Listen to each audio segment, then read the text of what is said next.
Time travel. Time travel haibadi haukiba matamda chatpa natriga lakadaba matamda chatpa haibasini. Mashi aikoina science fiction books amadi movies kayada thengrakhure adubu hauji phawdi masi oithokpadi letri. Nishingba yai Albert Einstein na haikiba time travel is possible, but we need to traveling faster than the speed of light. Haibadi speed of light tagi hena yangna chatlabadi time travel tawba yai. Hojik time machine asi wari oiduna adumak leirabasu ngasidagi sahi kharagi matungdadi leirakpa yai haiduna akangahi kayana thajanari. Karigumba masina chumlabadi handak 2018 da nupa amana haikiba masana masabu time traveler ni mahak 2082 dagi lakpani haibasi chumlamba yai. I want to first and foremost thank everyone who's watching this video. My story starts, well, my natural year is the year 2082. And the world as you know it will change a lot. And the reason I'm actually standing here in the year 2018 is because they sent me back on a variety of missions to stop major events that could cause a lot of havoc in the world. Events that could make the world a worse place overall. So that's why I'm here in the year 2018. The world in 2082 changes more than the period in between 2018 and 2082 is full of more change than ever before in all of human history. However, it changes in a more predictable way, because in the far past there is no such thing as humans. And in the far future, humans again do disappear. And they genetically modify themselves. They modify their brains to be more powerful. Their brains can actually interface with the internet, with other brains. Other people, they can interface. And I want to talk a little bit about what it's like to go into the far past. So what happens is you get into a spherical machine. And by the way, time travel will become open to civilians. It will actually be released to the public in 2028. And it is open to civilians. It is open for commercial use. Eventually. I think that's another 10 years for you guys watching in 2018. However, time travel actually does exist, as I'm speaking to you right now in the year 2018. The reason I'm able to speak with you here today is because most of the people who watch this aren't going to believe what I'm saying. And that's fine, I'm not trying to convince everybody. And it actually works to my benefit because I can say things like this. And that actually serves us for some historical purpose, because we're going to be able to look back at these videos and actually see that the predictions, what I'm saying are not predictions. I guarantee they're going to happen, but they're going to be seen by everybody watching this as predictions. So they're going to see that everything that I'm talking about here in the year 2018 is going to have come true by the year 2082, which is the year that I'm from. Now, to actually travel in time, you would get into a spherical device. This was the actual time machine. However, how the whole process works, again, I'm not a scientist and I'm not involved in actually knowing how it works. Because let's be honest, do you know how the device you're watching this video on right now, do you know how it works? And likewise, I wasn't aware of exactly how the device that I used worked. But we do know that, at least I know that it does work. And it actually becomes somewhat reliable, especially by the year 2028 when they release it. Completely reliable. You can actually put in a set month of the year and you will go there. However, it is not down to the exact day until somewhere in the mid-2030s. Regarding my trips into the past, you go into this spherical device and there's actually a quantum computer built into the device. And the quantum computer allows it to interface with other parallel universes. Because the way time traveling works is you actually enter a parallel universe. And the parallel universe is one very similar to our own. It turns out the more similar parallel universes are closer to each other than the parallel universes that are way different. So the ones that are similar to each other are closer together, so it's actually easier to interface with them and go to that selected parallel universe. So the way I time travel is I actually went to parallel universes by way of this machine. Again, it was a spherical machine and it had one circular window on it, in which I could look out and see exactly what was going on the outside. When time travel started, we would actually interface with the person's body directly and send just their body. This would cause them to go unconscious, but having this machine to actually do it, the machine does transport with you, but the machine does not become... Actually, the machine becomes invisible, but the person within the machine doesn't. So the person within the machine remains conscious the whole time. And during my experience time traveling, you could actually see outside the window it would become white, and eventually you would just... Slowly it would take around 5 to 10 seconds for the entire process, which is quite fast. And to be able to time travel, obviously, we do also have teleportation, by which we can travel to any place on Earth. Again, we have teleporters on the Moon, Mars, Mercury. Venus is actually starting to be terraformed in the late 2050s, but we have these teleporters, and what you can do is simply step inside one. You pay a fee, because again, these are commercial. These aren't just for scientists, these aren't just for testing, they actually are commercial machines, and what it does, it takes a copy of all your atoms and it sends it to another one of these teleporters. And it actually rearranges your body in another place, so you can actually reappear anywhere on Earth, granted, that has one of these teleporter machines. And again, they've become very, very common by the year 2082, which is again the year I am from. But when I went into the past, you know, you go into this machine, you sit down, there is one seat, and you would sit shriveled, kind of in a ball. It is a very small machine.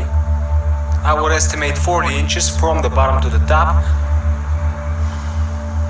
The way it would work is it would start spinning. It was perfectly balanced on the ground, so it would start spinning on the ground. The outside of the machine would go completely white, and it was a bright light that was peering in.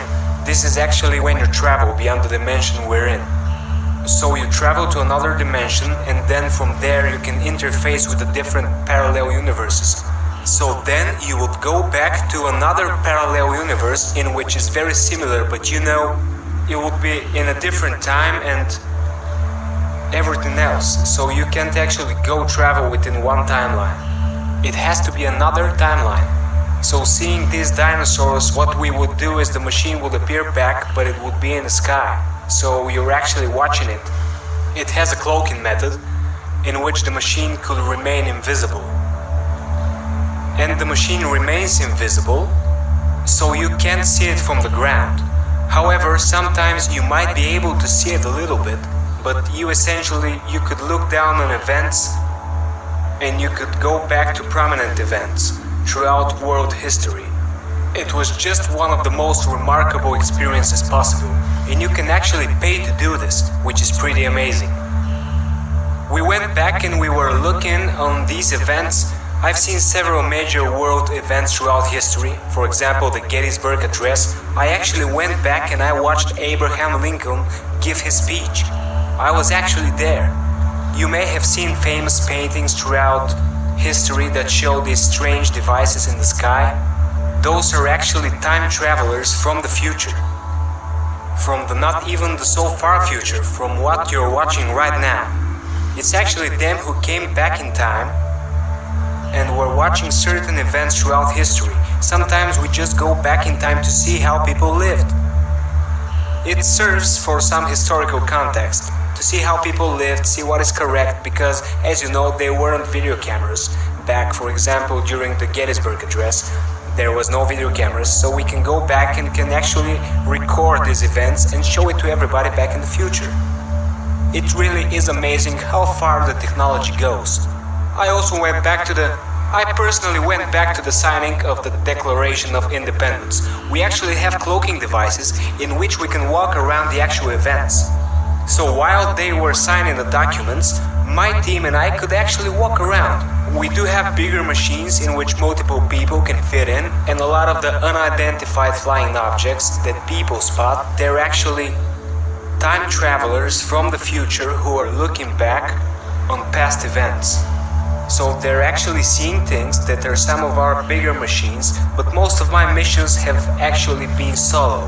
So I go into one of these machines by myself, and it's just the most remarkable experience, and this is coming very soon, mind you, in the next 10 years. So it's coming very soon, and it's going to start off being very expensive. But within the next 5 years following it, almost anybody is going to be able to afford it. These machines are very regulated, so you can say, why could anybody time travel? They're gonna cause paradox by going back into that time. This actually isn't the case because they're inside of these machines and they're floating above events. They can actually look down, and again, these machines are invisible, so nobody else can see them. The people who travel back in time, there's actually no chance of them influencing any types of events or anything. Yes, that's a good question.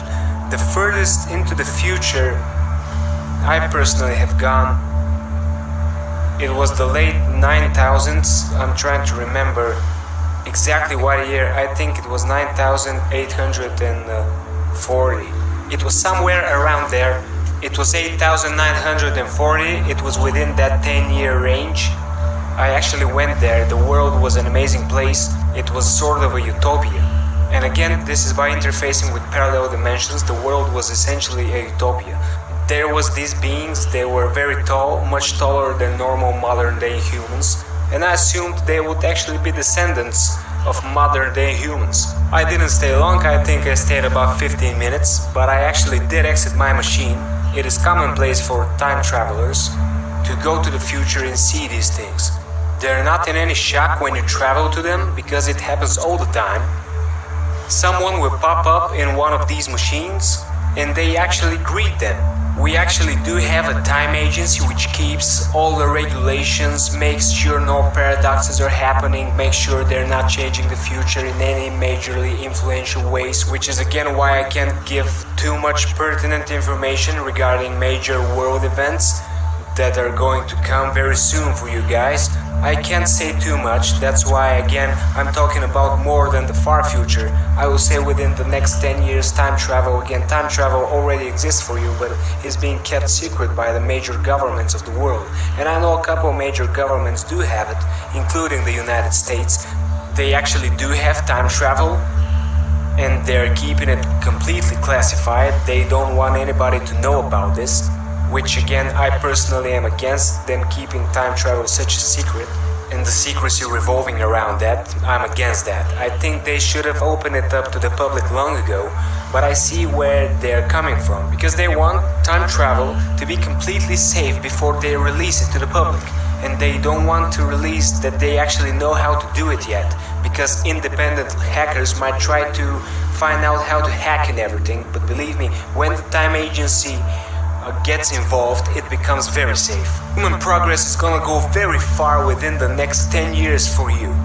100 years, 200 years, looking into the future for you, it's gonna be very amazing. I hope everybody out there who's watching this takes care and thinks about the future, tries to make the future a better place. Because there's a lot of things you can do. You know, global warming is a major issue in the future. It's going to displace a lot of people. You know, the water will melt, the ice will melt rather in Antarctica and in the Arctic, and that will make the sea levels rise up. That's because of the increased CO2 in the atmosphere. So we need to be thinking about how we can solve certain issues like that. But overall, it's very amazing in the future, and I just want to share that sentiment to everybody watching this. And I know not everybody is going to take my story for what it is. Again, I don't have any physical evidence of any kind, and even if I did, which I do, I can't show anybody because it would cause a more negative impact on the future than a positive one. So I can't show anything regarding our technology or anything. We have had instances where people would come back and would actually break the rules of the time agency, and I can tell you for a fact they're not gonna be time traveling again. For example, if they show you a picture from the future, or if they show you any kind of evidence from the future, I can guarantee you there's gonna be major consequences for those people. I'm not gonna take those risks. I do have a family back or actually forward for you guys in the year 2082. Things become a lot more relative, so technically my family and my whole life is within a different dimension, and we can actually classify these different dimensions. It really is incredible. I want to thank everybody for watching this video. ꯃꯌꯥꯝꯒꯤ ꯃꯣꯠꯇ ꯀꯔꯤ ꯂꯩ? ꯃꯍꯥꯛꯅ ꯍꯥꯏꯔꯤꯕꯁꯤ ꯆꯨꯝꯂꯝꯂꯒꯗ꯭ꯔꯥ? ꯃꯌꯥꯝꯒꯤ ꯃꯣꯠ ꯑꯗꯨ ꯈꯪꯃꯤꯟꯅꯕꯒꯤꯗꯃꯛꯇ comment ꯇꯧꯕꯤꯌꯨ꯫ ꯃꯌꯥꯝꯅ ꯊꯥꯒꯠꯆꯔꯤ꯫ ꯆꯦꯅꯦꯜ ꯑꯁꯤꯕꯨ ꯅꯨꯡꯁꯤꯕꯤꯌꯨ, ꯂꯥꯏꯛ ꯑꯃꯗꯤ ꯁꯕꯁꯀ꯭ꯔꯥꯏꯕ ꯇꯧꯕꯤꯗꯨꯅ ꯕꯦꯜ ꯑꯥꯏꯀꯣꯟ ꯅꯝꯕꯤꯌꯨ꯫ ꯃꯊꯪꯒꯤ ꯚꯤꯗꯤꯑꯣꯁꯤꯡ ꯑꯗꯣꯝꯗ ꯍꯥꯟꯅ ꯌꯧꯍꯟꯖꯔꯛꯅꯕꯒꯤꯗꯃꯛꯇ꯫